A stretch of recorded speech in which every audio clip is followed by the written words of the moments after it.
ये गाज़ीपुर का एक तरह से कहा जाए कि लेटेस्ट गाज़ीपुर गैजेटियर है। इसके अंदर एंशियंट पीरियड से यानी प्राचीन काल में हमारा गाज़ीपुर जनपद कैसा रहा, उसको मैंने इसमें समेटने की कोशिश की है। इसके अलावा अलग अलग क्षेत्रों में अंग्रेज़ जो थे आर्कियोलॉजिस्ट, उन लोगों ने खुदाइयाँ की हैं, उनकी सर्वे रिपोर्ट्स हैं। उसके अंदर पता ही चलता है कि गाज़ीपुर जनपद जो है, पत्थर युग से गाज़ीपुर जनपद का अस्तित्व रहा है। और ख़ास करके जो हमारा पश्चिमी क्षेत्र है, जो बनारस से, जौनपुर से और आज़मगढ़ से, ये हमारे गाज़ीपुर का जैसे कहा जाए कि यहाँ पे बड़े गोल्डन जैसे पीरियड्स रहे हैं। यहाँ पे जैसे गाज़ीपुर का ये माथे का चंदन ये क्षेत्र रहा है, यहाँ पे बड़ी बड़ी सभ्यताएं आई, संस्कृतियाँ उभरी हैं और यहाँ पे पुष्पित हुई हैं। और उनका एक अद्भुत जैसे कहा जाए ना कि इतिहास उजागर होता है, जिसे मैंने अपनी इस किताब में लिखा है। उसके बाद फिर आता है आपके सल्तनत पीरियड, और फिर उसके बाद आता है मुग़ल पीरियड। उसके बाद फिर आता है अवध काल, जो हम लखनऊ के मातहत जाते हैं। और उसके बाद फिर ब्रिटिश पीरियड आता है। इससे पहले ईस्ट इंडिया कंपनी भी आई है यहाँ का, उसके ऊपर यहाँ पे उनके अधीन रहा है। और उसके बाद फिर हमने जो इसके अंदर जो एक वर्क किया है, वो गाज़ीपुर में जो उस वक्त के जो ऑफिसेस थे, गवर्नमेंट के जो ऑफिसेस थे, जैसे आज के ज़माने में डीएम है, उससे रिलेटेड अलग अलग डिपार्टमेंट्स हैं और उनके सारे डॉक्यूमेंट्स हैं। तो मैंने अकबर के समय से लेकर के 1788 तक के जो ऑफिशियल रिकॉर्ड्स थे, उनको जाकर के मैंने ब्रिटिश लाइब्रेरी लंदन से हासिल किया है, फिर नेशनल आर्काइव दिल्ली से हासिल किया है, जयपुर आर्काइव से हासिल किया है। उसके अलावा फिर आपके हम अपने स्टेट में लखनऊ से और फिर इलाहाबाद के रीजनल ऑफिस आर्काइव से हासिल किया है। और सबसे बड़ा बहुत बड़ा ज़ख़ीरा जो है, ये डीएम ऑफिस का जो रिकॉर्ड रूम है, इसके अंदर है।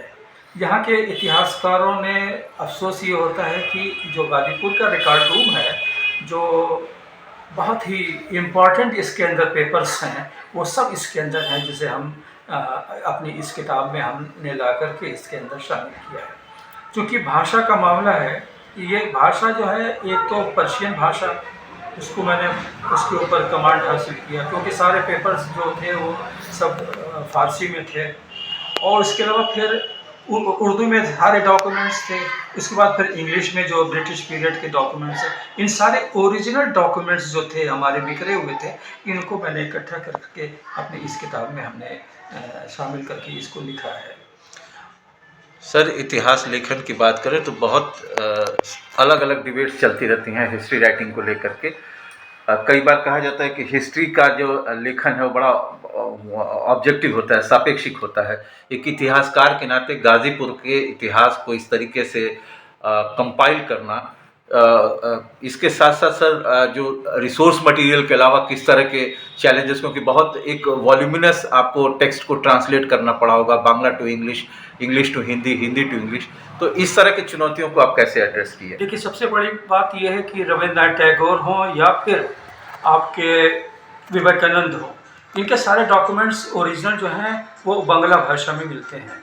जब तक कि आपको बांग्ला भाषा को आप नहीं जानते होंगे, तब तक सारे तथ्य जो हैं आप रविन्द्रनाथ टैगोर के नहीं ला सकते हैं।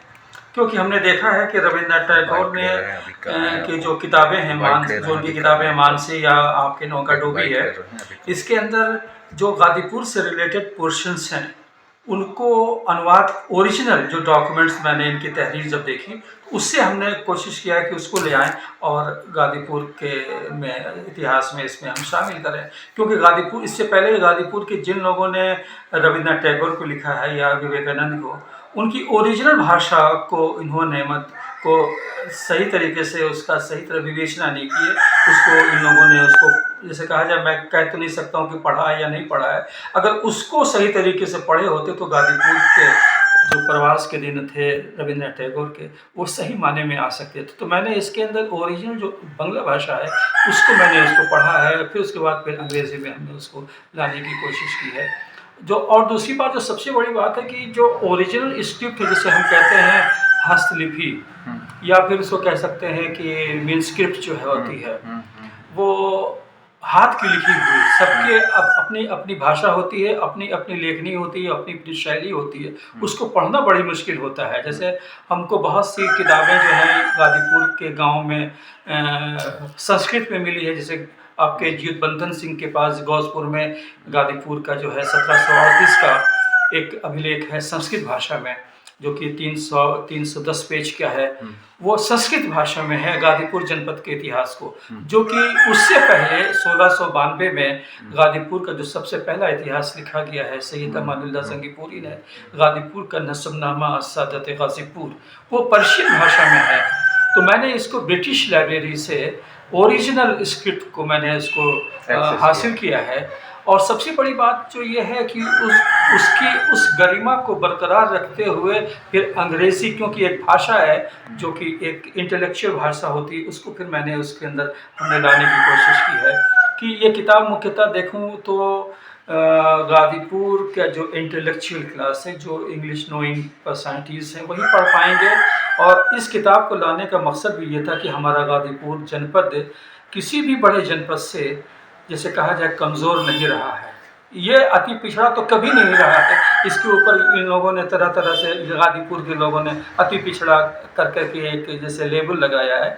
अरे गाजीपुर के अंदर तो कहा जाए कि 526 से करीब जो थी शुगर फैक्ट्रीज थी।